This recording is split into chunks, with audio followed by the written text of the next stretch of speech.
Hello, happy Sunday po sa ating lahat. Magandang araw po ng linggo sa ating lahat. So ngayon guys, sa dami na talagang problema, no, lalong-lalo na sa isang relationship, ngayon po ay pag-uusapan naman natin kung ano ba ang pinakaayaw ng isang lalaki when it comes to relationship. Kasi minsan nagtataka tayo na bakit ganun, bakit naghiwalay kami, bakit niya ako biglang nawala yung pagmamahal niya sa akin. Minsan sa kabila ng ginagawa natin, no? Ito po kasi minsan, ito po ang unang-una, no? Yung konting away nyo lamang, yung konting tampuhan mo lamang ng iyong karelasyon, nandun ka na kaagad, nakapost ka na kaagad, ipinopost mo na yung iyong status sa iyong social media account. So yung konting tampuhan nyo lang, andun ka na, nagpo-post na kung ano-ano ng i-emote ang ipinopost mo sa social media. So ito po yun sa pinakaayaw nilang lahat, no? Kasi para kang bata. Parang hindi ka pa mature, parang immature ka pa kasi sa mga ginagawa mo. So isa po yan sa pinakaayaw nila.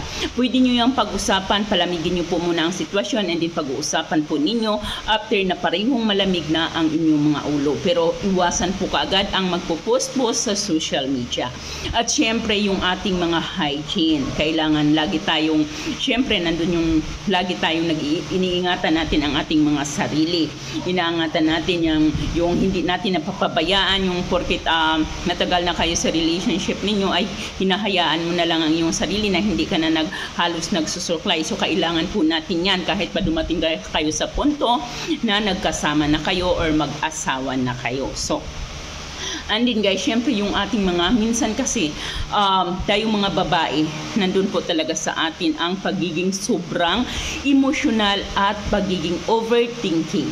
So ito po minsan, no, kapag nag-overthinking po tayo kahit na walang ginagawa ang ating mga karelasyon, minsan na pagdududahan natin kahit na wala tayong pruweba, minsan na nadadadakan natin sila, minsan na pagbibintingan natin sila ng kung ano-ano, kasi ito po dahil sa ating pag-overthink. Minsan kapag marami kang iniisip, andi nadadamay na ang inyong relationship. Isa rin po ito sa mga dahilan. Ayos din po ito sa mga ayaw nila, yung pinagdududahan sila, lalong-lalo na kapag walang ginagawa. Yung parang wala ka kasing tiwala sa kanila, parang kulang ka sa tiwala sa kanila. And then, yung hindi ka nga nagpo-post sa social media, pero instead na pag-usapan ninyo ang inyong mga problema, kung kanino-kanino po makinikwento yung inyong mga pagkakaroon ng hindi pagkakanawaan, instead na ayusin mo kung kanino-kanino po kinikwento, kasi ano yan private nyo yan privacy nyo yung dalawa. So dapat bago ka humingi ng anumang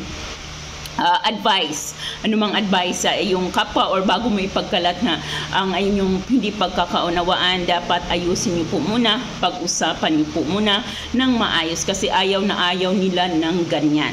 And then gusto din ng lalaki gusto nila yung isang babae na talagang marunong sa buhay, pero wag kang sumubra.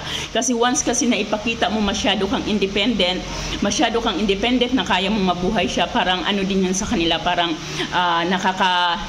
nagiging means ang lalaki din kasi is ma-pride, maigo din ang lalaki. So minsan, independent ka, pero wag sa lahat ng pagkakataon. Kailangan pag mai-offer siya sa iyo, minsan naman tanggapin mo. At syempre, okay lang po yung mataas ang confident mo, independent ka, pero wag mo pong hayaan na mangibabaw po yan sa inyong relationship, dahil isa rin po yan sa although gusto nila yung independent ka, pero kapag sobra ka na sa pagka-independent, ayan din po yung ayaw ng isang lalaki.